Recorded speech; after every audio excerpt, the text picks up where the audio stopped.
बोलो देवादिदेव 1008 श्री भगवान महावीर स्वामी की जय जय जय। जय बोलो देवादिदेव 1008 श्री शांतिनाथ भगवान की जय जय जय। परम पूज आचार्य गुरुवर श्री विद्यासागर जी महाराज की जय जय जय। बुरे परम पूज्य मुनिवर श्री प्रमाण सागर जी महाराज की जय जय जय। परम पूज्य 108 मुनिवर श्री अरहत सागर जी महाराज की जय जय जय। नमो गुरुदेव, नमो गुरुदेव। एक बार भगवान ने लोगों को जो चाहा देना शुरू किया। लाइन लग गई, जिसने जो मांगा भगवान सबको देने लगे, लुटाने लगे। लेकिन एक चीज पर भगवान अपना पैर रखे हुए थे और वे वहां से हिल नहीं रहे थे। स्वर्ग के देवता ने पूछा, प्रभु जिसने जो मांगा आप सब उसे दे रहे हो, बड़ी उदारता से दे रहे हो, लेकिन ऐसी कौन सी चीज है जिसे आपने अपने पांव तले तले दबा रखा है? आखिर वो क्या है? भगवान ने कहा कि अभी तक मैंने मनुष्यों को जो कुछ भी मांगा वो दिया है, इसमें कोई बड़ी बात नहीं, क्योंकि जो चीजें मैंने दी है उन सबको मनुष्य अपने प्रयासों से भी पा सकता है। धन दौलत, संपत्ति, संतान, संतति, यश, प्रतिष्ठा, स्वास्थ्य, आरोग्य, जिसने जो मांगा मैंने दिया, ये सब मनुष्य अपने प्रयासों से भी पा सकता है। बस एक शांति ऐसी चीज है जिसे मैंने अपने चरणों के नीचे दबा रखी है, उसको पाने के लिए मेरे चरणों में ही आनी पड़ेगी। बात बिल्कुल साफ है।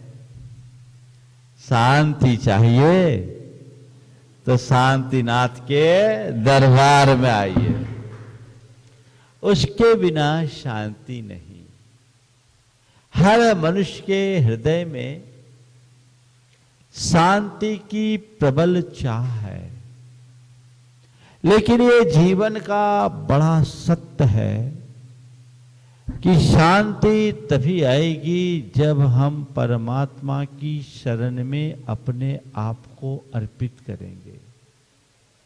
परमात्मा की शरण में आने का मतलब जीवन में एक आध्यात्मिक मोड़ लाना। एक व्यक्ति है जो केवल पदार्थ के पीछे भागता है और दूसरा व्यक्ति है जो परमार्थ का अनुकरण करता है। एक की दृष्टि में पैसा है और दूसरे की दृष्टि में परमेश्वर है। जो पैसे के पीछे भागेंगे वे शांति नहीं पा सकते, और जो परमेश्वर की शरण में रहेंगे वे कभी दुखी नहीं हो सकते। अपने जीवन को सुखी बनाना चाहते हो तो यह बात अपने हृदय में अंकित कर लीजिए कि जीवन की सच्ची शांति अगर कहीं उपलब्ध होगी तो वह केवल भगवान की शरण में ही होगी। जब कभी भी शांति की बात आती है तो हम सबके मन में एक ही बात आती है, भगवान की शरण में आ गए, अब मेरे जीवन में कोई कष्ट नहीं आएगा, अब मेरे जीवन में कोई दुख नहीं आएगा, अब मेरे जीवन में कोई शोक संताप नहीं होगा। और इस धारणा से प्रेरित होकर जब हम भगवान की शरण में आते हैं, धर्म से जुड़ते हैं, और कालांतर में यदि कोई ऐसा निमित्त बन जाता है, कुछ अघट घट जाता है, तो हमारी श्रद्धा डगमगाने लगती है। अरे भैया कुछ नहीं रखा, हमने इतनी भक्ति की, हमने इतना धर्म किया, हमें क्या मिला, है ना? ऐसे लोग कई बार धर्म से विमुख भी हो जाते हैं। मैं आप सबसे ये कहना चाहूंगा, इस बात में कोई संशय नहीं कि भगवान की शरण में आने से शांति मिलती है, पर ध्यान रखना वो शांति मन की शांति है। समझ गए? संकट तो भगवान के भक्तों पर भी आता है, बल्कि सच्चाई ये है कि प्रभु भक्तों पर ज्यादा संकट आता है। अगर हम अपने पुराण ग्रंथों को खोलकर देखें तो महापुरुषों के जीवन में जितने संकट आए हैं, हम तुम्हारे जीवन में, हमारे तुम्हारे जीवन में तो उसकी अपेक्षा कुछ भी नहीं है। लेकिन संकट आने के बाद भी उनके हृदय में शांति रही। 4 बातें आज आप सबसे मैं कहूंगा। श्रद्धा, भक्ति, शांति, पुष्टि, ये 4 चरण है। शांति चाहिए तो सबसे पहले तुम्हारे हृदय में श्रद्धा होनी चाहिए। कैसी श्रद्धा? कैसी श्रद्धा? कई लोगों की बड़ी श्रद्धा है यहाँ शांतिनाथ भगवान पर, कई लोगों की बड़ी श्रद्धा है, महाराज हम तो कुछ भी काम होता है भगवान की शरण में पहले अपनी हाजिरी लगाते हैं, हमारा सारा काम हो जाता है ना? निश्चित बहुतों का काम होता है, इसमें कोई संशय नहीं, पर इस श्रद्धा को मैं सच्ची श्रद्धा की श्रेणी में नहीं लूंगा। ये तो तुम्हारी भौतिक आकांक्षा से प्रेरित श्रद्धा है। आ गए, मेरी समस्या हल हो गई, मेरे संकट टल गए। भगवान कहते हैं अरे संकट को टालने की कोशिश मत करो, संकट को टालने के लिए परेशान मत हो, संकट को उत्पन्न करने वाले को उखाड़ फेंको, जीवन में कभी संकट ही नहीं आएगा।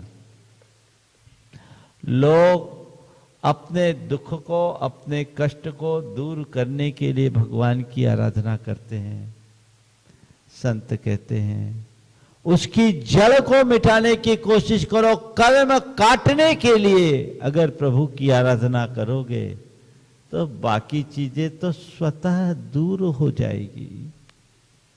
श्रद्धा विशुद्धतया आध्यात्म से प्रेरित होनी चाहिए। श्रद्धा रखने का मतलब भगवान को अपने जीवन का मूल आदर्श मान करके चलना। प्रभु शांतिनाथ मेरे जीवन के आदर्श हैं। हम आप सब शांतिनाथ भगवान की चरणों में बैठे हैं। मेरे जीवन का यह पहला प्रसंग है जब भगवान के पाद मूल में बैठ करके जाप और उपदेश कर रहा हूं। हमें शांतिनाथ भगवान के जीवन आदर्शों को समझना होगा। शांतिनाथ भगवान चक्रवर्ती थे, कामदेव थे और तीर्थंकर थे। पर ये जो मुद्रा दिख रही, इसमें क्या दिख रहा है? क्या दिख रहा है? इनका कोई चक्रवर्तित्व तो नजर आ रहा है? इनके कामदेव पने को आप देख रहे हैं?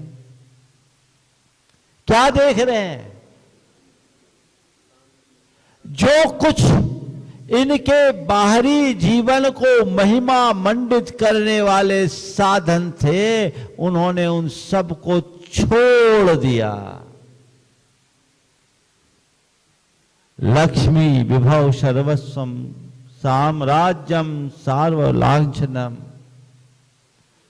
लक्ष्मी विभव सर्वस्वम मोक्षोश्चक्लांछनम साम्राज्यम सार्वभौमम ते जरत तृणमिवा भवत्। 6 खंड का एक छत्राधिपत्य साम्राज्य 9 निधियां, 14 रत्न वहीं से। हे भगवान, आपको वो सब जीर्ण शीर्ण तिनके की भांति लगे। उन्होंने वो सब कुछ छोड़ दिया। किसके बल पर?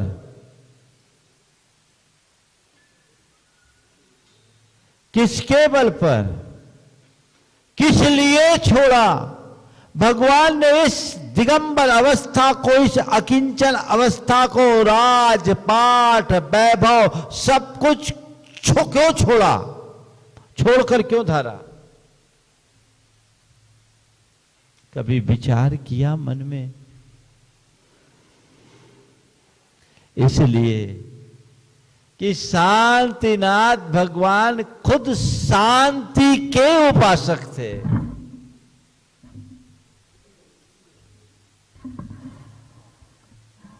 ओ, शांतिनाथ भगवान स्वयं शांति के उपासक थे।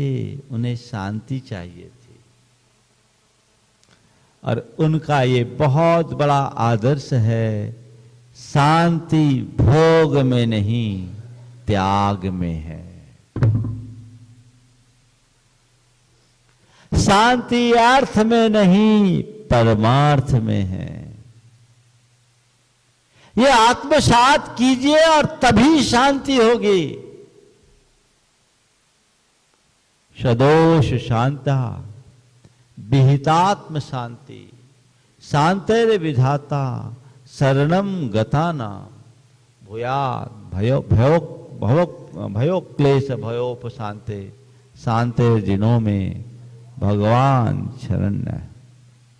हे भगवान, आप हमारे शरण्य हो। हमने आपकी शरण को अंगीकार किया। क्यों?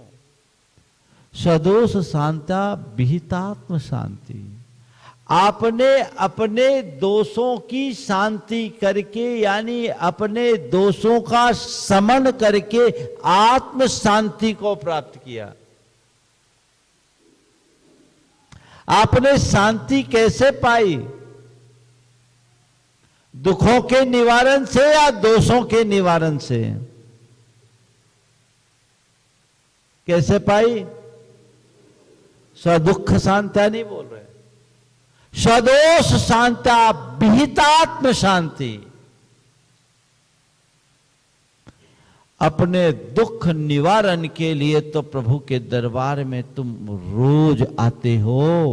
कभी मन से पूछो, दोष निवारण का भाव लेकर भगवान के पास प्रार्थना की?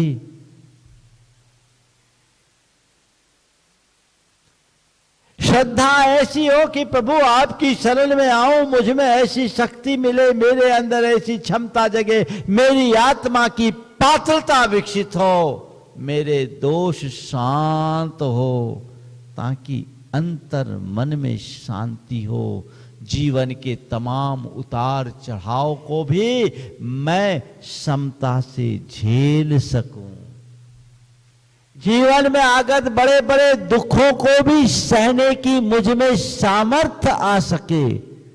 प्रार्थना वो हो। पर ऐसी प्रार्थना कब होगी? जब उस तरह की श्रद्धा होगी। हम लोगों को बचपन से ही उल्टा पाठ पढ़ाया जाता है और एक बात बिठा दी जाती है, भगवान के पास जाओ तुम्हारे सब बिगड़े काम बनेंगे, भगवान के पास जाओ तुम्हारा कष्ट मिट जाएगा, भगवान के पास जाओ दुख निवारण हो जाएगा। और यदि कदाचित ऐसा हो जाता है तो भगवान के प्रति हमारी श्रद्धा और बढ़ जाती है, और उल्टा हो तो बहुत सारे लोग धर्म से ही विमुख हो जाते हैं। तो महाराज कष्ट आए दुख आए तो भगवान के पास जाना बंद कर दें? मैं कहता हूं नहीं, बंद मत करो, जाओ, जरूर जाओ, पर कष्ट के निवारण के लिए भगवान से प्रार्थना मत करो, कष्ट को सहने की सामर्थ्य विकसित करने के लिए प्रार्थना करो। प्रभु आपकी शरण में आया हूं, आपने ही बताया है कि अपने शुभाशुभ कर्मों का फल हर जीव को भोगना पड़ता है। अशुभोदय आया है। प्रभु मुझ में ऐसी शक्ति दे कि मेरा भेद विज्ञान बना रहे, मेरे अंदर का मोह भाव जागृत न हो, और शरीर में या मन में और कोई कष्ट है तो मैं उसको सहन कर सकूं, अपनी क्षमता को बना सकूं, टिकाए रख सकूं।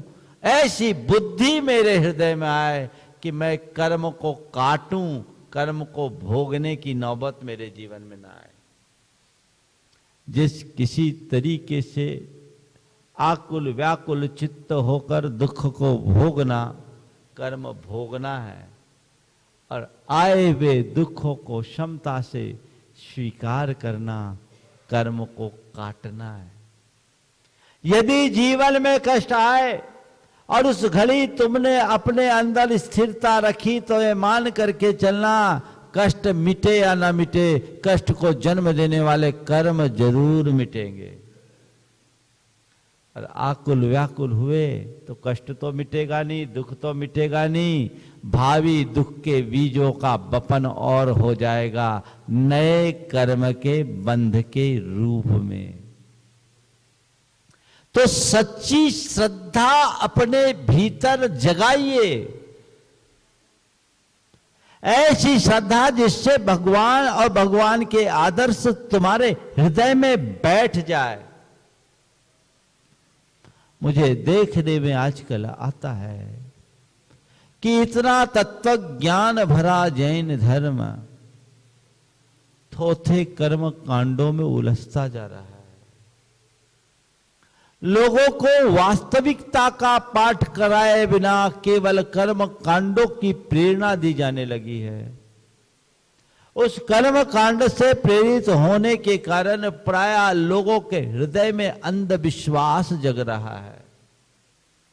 उनकी श्रद्धा जब चाहे डगमगाने लगी है। ये उचित नहीं है। शांतिनाथ भगवान कहते हैं जीवन मिला है, दुर्लभता से मिला है, थोड़ी बहुत चुनौतियां परेशानियां हर मनुष्य के सामने आते हैं। दुख संकट से तो कोई नहीं बचा, स्वयं भगवान भी नहीं बचे। संघर्ष करो, क्षमता रखकर संघर्ष करो। अपने जीवन में आने वाली समस्याओं का समाधान भी तुम्हें खुद निकालना होगा। उसके लिए मानसिक रूप से आज व्यवस्था नहीं है। उसके लिए मानसिक रूप से तुम्हें तैयार होना पड़ेगा, तब कहीं जाकर जीवन में कोई सही लाभ होगा। मैं आपसे ये नहीं कहता कि भगवान की भक्ति करने से कुछ नहीं होता। होता है, होता है, लेकिन उसके लिए भगवान की भक्ति मत करो। पेड़ के नीचे जाओगे तो छाया तो अपने आप बरसेगी। प्रभु शरण में आकर अपनी भाव विशुद्धि युक्त अनुराग रखो, कर्म कटेंगे। और जब कर्म कटेंगे तभी तुम्हारा दुख मिटेगा। पर एक बात सदैव ध्यान रखना, जब कर्म का तीव्रोदय होता है तो कोई निमित्त काम नहीं कर पाता। जैसे उत्तम से उत्तम दवाई रामबाण औषधि भी हर किसी को आरोग्य नहीं देती। अब आयु ही ना हो तो दवाई क्या करेगी? करेगी क्या? इसी प्रकार अगर तुम्हारे कर्म का तीव्रोदय है तो कहते मणिमंत्र तंत्र बहु होई, मरते न बचावे कोई। तुम्हें कोई नहीं बचा सकता। भगवान भी कहते हैं यहां सब निरुपाय है, कर्म का निमित्त है। हां, निरंतर भक्ति भाव रखो, सम्यक श्रद्धा से भर करके भक्ति करोगे तो तुम्हारी भक्ति सही होगी, सच्ची होगी, और तब अनुपाततः कर्म भी विशेष रूप से जड़ेंगे। भौतिक आकांक्षा रख करके कोई भगवान की भक्ति करता है श्रद्धा से भर करके,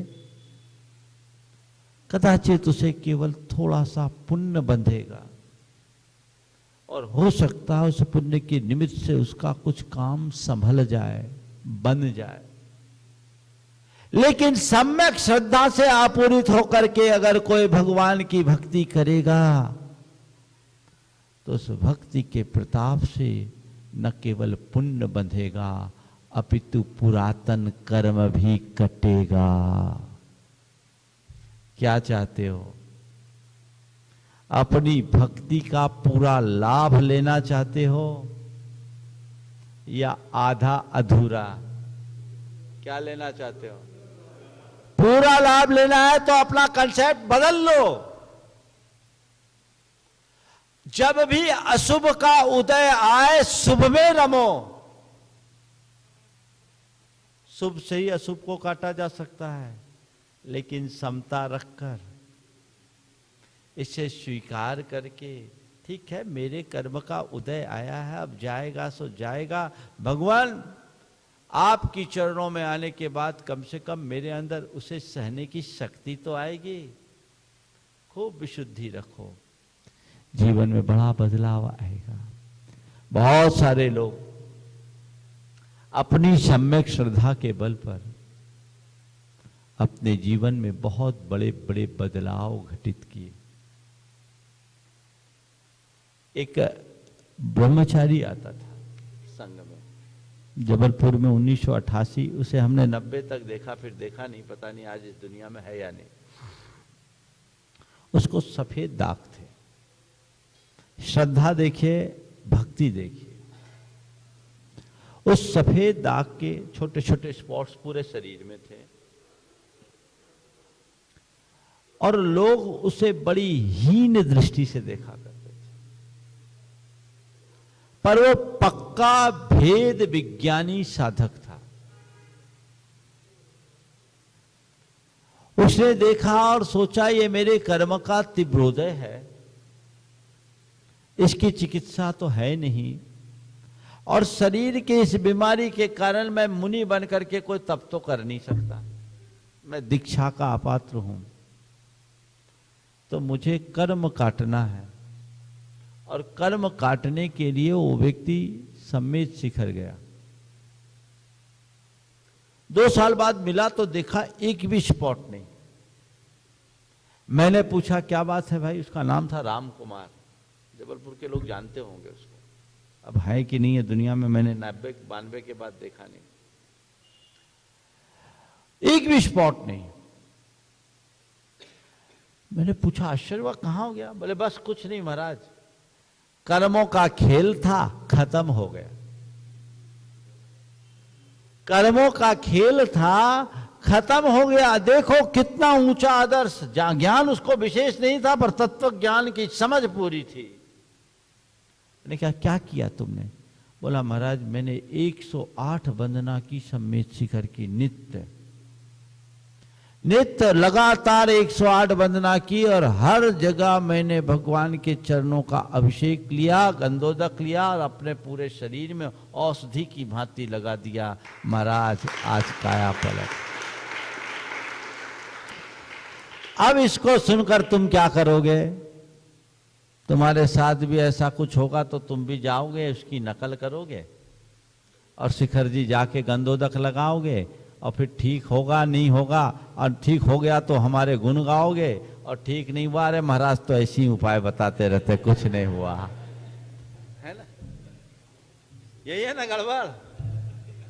ये श्रद्धा असम्यक है, गलत है। मैं उदाहरण इसलिए नहीं दे रहा हूं कि तुम इसी तरह के कर्मकांड में लगो, मैं तुम्हें उदाहरण इसलिए दे रहा हूं कि जीवन के मूलभूत रहस्य को समझो। पुण्य जगता है तो पाप कटता है। सही समझ के साथ। मेरे संपर्क में एक सज्जन,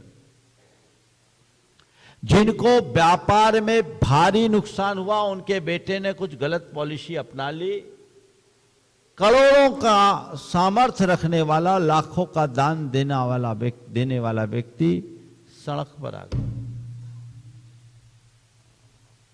10,000 रुपए के लिए मोहताज हो गया। पर उस घड़ी में भी वो व्यक्ति धैर्य नहीं खोया, मन में धीरज रखा, समता रखा और यही सोचा कि ठीक, मैंने अपने कैरियर की शुरुआत नीचे से की थी, जहां से की थी आज वापस वहीं आ गया। कर्म का खेल है, देखते हैं। उस व्यक्ति ने क्या किया, अशुभ का उदय है। अब स्थिति ये कि सब जगह लेनदार खड़े, कहीं जाओ तो उल्टे सीधे भाव हो, लोग उल्टी सीधी बातें करें। उसने सबसे हाथ जोड़े कि मेरी नीयत बिल्कुल साफ है, परिस्थितियां ठीक नहीं है, आप सबका पाई पाई चुकाने का भाव रखता हूं, जब आएगा तो दूंगा। लोग उसके व्यवहार से प्रभावित थे तो ज्यादा उसे कोई परेशान भी नहीं करता था। पर उसने क्या किया, प्रभु शरण को स्वीकार किया। उसके नगर में 7 मंदिर थे, उसने नियम ले लिया 7 मंदिर के दर्शन करके ही मुंह में पानी डालेंगे, और प्रतिदिन 7 मंदिर में जाता और हर दिन बदल बदल कर एक मंदिर में अभिषेक पूजन करता। 11 बज जाते उस व्यक्ति को, सुबह 6:30 बजे 7 बजे से निकलता, 11 बजते, उसके बाद मुंह में पानी डालता। 47 टेम्परेचर में भी वो व्यक्ति ऐसा रहता। उसके जीवन में कष्ट बड़ा था, दुख बड़ा था, विपत्ति बड़ी थी, लेकिन शांति थी। क्यों? कर्म का उदय, ठीक है। आप सब सुनकर के आश्चर्य करोगे। 6-7 महीने बीते। नासिक में उस व्यक्ति की एक बड़ी प्रॉपर्टी थी जो बहुत वर्षों से लिटिगेशन में पड़ी हुई थी, और वो लिटिगेशन सॉल्व हो गया, मामला सलट गया, एक मोटी रकम उसे प्राप्त हुई। और उसके 15 दिन बाद भोपाल में उसके पिताजी या दादाजी की कोई प्रॉपर्टी खरीदी हुई थी एमपी नगर में, जिसका उसको पता नहीं था। इसको पता नहीं कि हमारी प्रॉपर्टी है। दलाल की तरफ से खबर आती है कि भैया ये प्रॉपर्टी है, ग्राहक है, देना है तो दे दो। उसने कहा इससे अच्छी बात क्या होगी, उसको भी सल्टा दिया और पहले से ज्यादा अच्छी स्थिति में आ गया। क्या हुआ? अरे रात के बाद प्रभात होता है, इसमें क्या संशय है। लेकिन रात के बाद प्रभात तक की प्रतीक्षा करने के, प्रभात होने तक की प्रतीक्षा, उतना धैर्य चाहिए ना। अधीर हो जाओगे, 70 मड़िया पूजोगे, क्या होगा? कुछ नहीं होता। दुनिया में बहुत सारे लोग हुए हैं जो बड़े बड़े कर्मकांड और खटकर्म का पाठ लोगों को पढ़ाए, मंत्र तंत्र आदि का लोभ दे देकर। लोगों में कई तरह का भयादोहन किया, लोगों के साथ भय जताकर। पर उनके जब गर्दिश के दिन आए, वे सब सीखचों के भीतर है। नाम मैं किसी का नहीं लेता, आप सब जानते हैं क्या है। सम्यक श्रद्धा हो और श्रद्धा से भर करके भक्ति रखो। भाव विशुद्धि युक्त अनुराग का नाम भक्ति है। अगर तुम्हारी श्रद्धा होगी, तुम्हारी भक्ति होगी, तो तुम्हारे हृदय में भाव भी कुछ और होंगे और भगवान के चरणों में तुम्हारा रोम रोम अर्पित होगा। कुछ सोचना नहीं, क्योंकि यहां से मुझे वो प्रेरणा मिल रही है जो संसार में कहीं नहीं। भगवान आपकी शरण में मैंने आज तक जो प्राप्त किया वो दुनिया में कहीं पाया ही नहीं और ना कभी मिल सकता है। ये समझ अपने अंतरंग में हो और तो भक्ति भाव होगे, उसका मजा ही कुछ और है। तो ऐसी भक्ति हो, मन में शांति होगी, और जब मन में शांति होगी तो जीवन में सतत पुष्टि यानी प्रसन्नता बनी रहेगी। ये हृदय में जगना चाहिए। यही हमारा आदर्श हो। हम अर्थ से अधिक परमार्थ को महत्व देने का प्रयास करें, हमारा जीवन धन्य होगा। एक बात सदैव ध्यान रखना, धन संपदा नश्वर है, आती जाती है। जीवन भी नश्वर है, किसी का स्थायी नहीं। आज शांतिनाथ भगवान के चरणों में बैठकर एक ही बात समझ में आ रही है। जिन्होंने भगवान को विराजमान कराया होगा, अपने द्रव्य का सदुपयोग किया होगा। क्या नाम पानासा ने किया ना, गयाकर्ण नहीं, गयाकर्ण तो राजा था।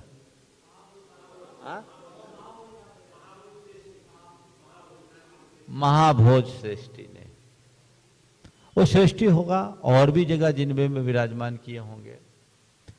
उसने अपना घर महल हवेली भी बनवाया होगा। उसके बाल बच्चे भी होंगे, पर उसकी कोई हवेली का अता पता है? उसके वंशजों का कोई अता पता है? बोलो।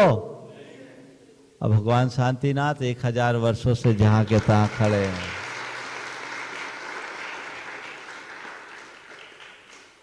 ये किस बात का द्योतक है? चिंतन के लिए विचार करने की बात है। तुम्हारे द्वारा जोड़ा गया धन यहीं समाप्त हो जाएगा। तुम्हारी संतति भी छिन्न भिन्न हो सकती है, पर भगवान के दरबार में जो लगेगा वो शाश्वत होगा, उसमें कोई संशय नहीं। 1000 वर्षों से लोग भगवान की पूजा अर्चा करते रहे, फिर काल के प्रभाव से मंदिर खंडहर हो गया। शांतिनाथ भगवान कूड़ा बाबा के नाम पर पूजे जाते रहे। लोग यहां आकर के झाड़ू मार मार के जाते, अपनी मन्नत मनौतियां पूरी करते। लेकिन इसका उदय आया, कल्याण दास जी ने किया ना। बाबा कल्याण दास जी, जो अपने संघ के प्रसाद सागर जी महाराज के पितामह थे, दादाजी थे। पितामह बोल रहे तो क्या है, अब ग्रैंडफादर बोलूं क्या? ओ बाबा जी, मुझे याद है लोगों से 1-1, 2-2 रुपया मांग मांग करके इस क्षेत्र को बढ़ाने की कोशिश वो करते थे। उनका बहुत बड़ा योगदान है। सिंघई परिवार का भी इसमें बहुत बड़ा योगदान है। बाबूलाल जी के टाइम से जुड़ के उनके साथ जुड़े और आसपास की अंचल की बाकल, शिहोरा, सलीमनाबाद, खेतौला, आसपास की समाज इस क्षेत्र को आगे बढ़ाए। मैंने 1990 में भी इस क्षेत्र को देखा, 2003 में भी देखा और आज भी देख रहा हूं। 1990 में पहली बार इस क्षेत्र की वंदना के लिए आए थे, तब पंच कल्याणक कराने का सौभाग्य मिला था, और वह भी शांतिनाथ भगवान के जीर्णोद्धार के बाद। क्षेत्र के विकास का क्रम चला, उस समय बहुत छोटा सा स्थान था। इस बीच गुरुदेव का प्रवास आप लोगों को मिला, 2001 में मिला, 2001 में लंबा ग्रीष्मकालीन प्रवास मिला, और उसके बाद 2003 में हमारा यहाँ चातुर्मास हुआ। क्षेत्र में काफी वृद्धि हुई, मैं देख रहा हूं काफी कुछ विकास का मतलब भूमि का विकास। क्षेत्र बहुत संकुचित था, उसे बढ़ा लिया गया। भावना भाता हूं कि ये क्षेत्र का विकास हो, लोगों को क्षेत्र से जुड़ना चाहिए। हमने यहाँ के चातुर्मास में प्रतिदिन भगवान की चरणों में शांति धारा की। 2003 के पहले मैं नित्य शांति धारा में उपस्थित नहीं होता था, लेकिन यहाँ बिना नागा चातुर्मास भर शांति धारा। और तब से मैंने कई तरह के अनुभव भी किए। प्रभाव बहुत होता है। पाप को पुण्य से ही साफ किया जा सकता है। ये निमित्त हम सबके लिए है, हमें उसका लाभ लेना चाहिए। ये सुयोग बना है। कटनी से निकलने के लिए रास्ता तो हमारे पास सीधा भी था, लेकिन मैंने कहा नहीं, शांतिनाथ भगवान के दरबार में मत्था टेक करके ही आगे जाना है। मैं नहीं छोड़ा। योग बना है और समाज हर वर्ष के दिसंबर माह में भगवान का मस्तकाभिषेक करती है। तो आने वाले मंगलवार को भगवान के मस्तकाभिषेक का ये सुयोग आप सबको प्राप्त हो रहा है। पूर्ण उत्साह के साथ इस अभिषेक में आप सबको सहभागिता देनी है, इस भाव से कि अभिषेक हमारे और सारे संसार के मंगल का कारण हो, हमारा पातक मिटे, हमारा दुख में कष्ट मिटे, हमारे पाप विनष्ट हो। इस भाव के साथ मस्तकाभिषेक में खूब उत्साह के साथ कार्य करना। यहाँ के लोग कह रहे थे महाराज लेट करो, हमने कहा लेट क्यों करो। जो लोग प्रवचन का लाभ लेते हैं उनको भी अभिषेक का लाभ रोज मिलना चाहिए। लाखों लोग उस समय देखते हैं, इसलिए ये कार्यक्रम 8:30 बजे से प्रारंभ होगा और उस दिन 10 बजे तक चलेगा चैनल पर। बाकी और कार्यक्रम आगे पीछे होंगे। और प्रवचन, शांति मंत्र की जाप और ठीक 9:30 बजे भगवान के प्रथम अभिषेक की धारा यहाँ शुरू हो जाए। देश भर के लोग जिन्होंने कभी शांतिनाथ भगवान के दर्शन नहीं किए हों उन्हें भी दर्शन करने का, और न केवल दर्शन करने का, वर्चुअली भगवान के अभिषेक में सहभागी होने का भी सौभाग्य मिलेगा। ये प्रयास होना चाहिए। अभी मुझसे कहा गया महाराज जी, बिलहरी में जैसे नित्य विधान की योजना बनी वैसी योजना यहाँ भी बन जाए तो बहुत अच्छी बात है। बहुत अच्छे भाव रखे। क्षेत्रों में विधान तो होने ही चाहिए। अभी मैं समिति से बात करके उसकी रूपरेखा समझकर आगे बताएंगे। मंगलवार को वो काम भी हो जाएगा। यहाँ तो रोज विधान होना ही चाहिए। उसकी रूपरेखा पहले बना ली जाए, उसके बाद बात करें। और एक कड़ी और जुड़ गई है, बाकल बगल में है और हम लोग बाकल में अनेक बार प्रवास किए हैं, कई बार वहाँ जाके रुकना हुआ है। बाकल की समाज वहाँ के पुराने मंदिर के जीर्ण शीर्ण होने के बाद नव निर्माण की भावना बहुत दिन से रख रही। जब कुंडलपुर से कटनी की ओर जा रहे थे तब भी संजय, अजय वगैरह बहुत लगे थे कि महाराज जी आप बाकल पधारे, बोहरीबंद भी पधारे। उस समय कहते थे कि शांतिनाथ भगवान की एक जाप शांतिनाथ के चरणों में हो जाए। समय उस समय अनुकूल नहीं था, इसलिए वो कार्य अब नहीं, उस समय नहीं हो पाया, पर एक अच्छा सुयोग बना है। समाज की बहुत दिन से भावना थी कि वहाँ के मंदिर का नव निर्माण हो, तो हमने बीच में समय निकाला है। आज दोपहर में हम यहाँ से जाएंगे। कल बाकल में जिन मंदिर का शिलान्यास कराकर वापस कल का रात्रि विश्राम यहीं पर होगा और मंगलवार को भगवान का महामस्तकाभिषेक जो निर्धारित है वो पूरा होगा। बाकल बोहरीबंद एक ही है, इसलिए बगल का कार्यक्रम यहाँ निकाल रहे हैं। आज का शंका समाधान बाकल वाले को सुनने को मिलेगा और कल प्रातः काल शिलान्यास और प्रवचन का लाभ भी उन्हें प्राप्त होगा। समय आप सबका हो गया। मंगल भावना की 4 पंक्तियों के साथ मैं विराम लूंगा। मैं पूरे अंचल के लोगों को कहना चाहूँगा, कोविड की महामारी को देखते हुए अपेक्षित सावधानी रखकर आप मस्तकाभिषेक पूर्ण हर्षोल्लास के साथ संपन्न कराएं। बिना मास्क के कोई भी ना आए। यहाँ पर भी आए तो मास्क को ठुड्डी पे न लगा करके मुख में लगाएं।